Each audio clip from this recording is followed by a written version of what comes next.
when everything was happening in March, I thought to myself, well, thank heavens I had the baby shower, right? I had the gender reveal. I had those big group ceremonies where we could celebrate as a family and with friends, right? So uh, I was definitely fortunate to have gone through that and had already planned those events out. There are some positives. So I will say that I have reconnected or established connections with people who have babies. Really, that's my only option to know, are those milestones being hit? Is he developing as he should? So there is some positive in this, there is some light.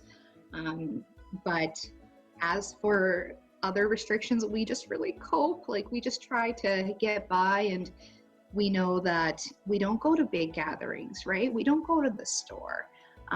If we go for a walk, it's one person that we walk with, in the community that I can track back to. So yeah, we're coping. The biggest challenge was just kind of the conversations I had to have with my husband about who was going to visit and kind of what that would look like.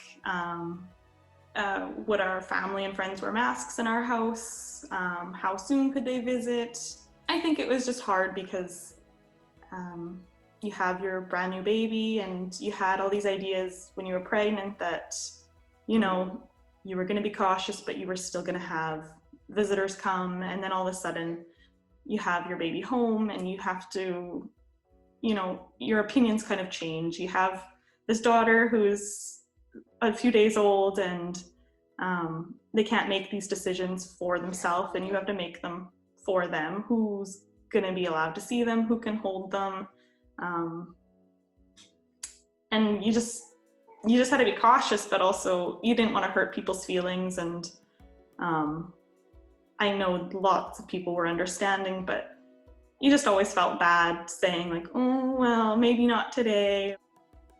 My husband is also in healthcare. He's an epidemiologist, so like we do COVID all the time. So just, between the two of us, we kind of have an idea of what's going on. And so I think it helps the both of us and we don't panic. I have trust in the healthcare system and they know what they're doing. The only thing I'm worried about is that my husband catches a cold and he can't be with me when we have to deliver. That's kind of the only worry that I have at the moment. All of the supports I had put in place over the course of my pregnancy were being taken away. We had hired a doula, and though she had helped us prepare a lot over our pregnancy, the bulk of her services were to be with us when we were going into labor. And it came out really, that week of March 19th, 18th, 19th, that she was not going to be able to be there.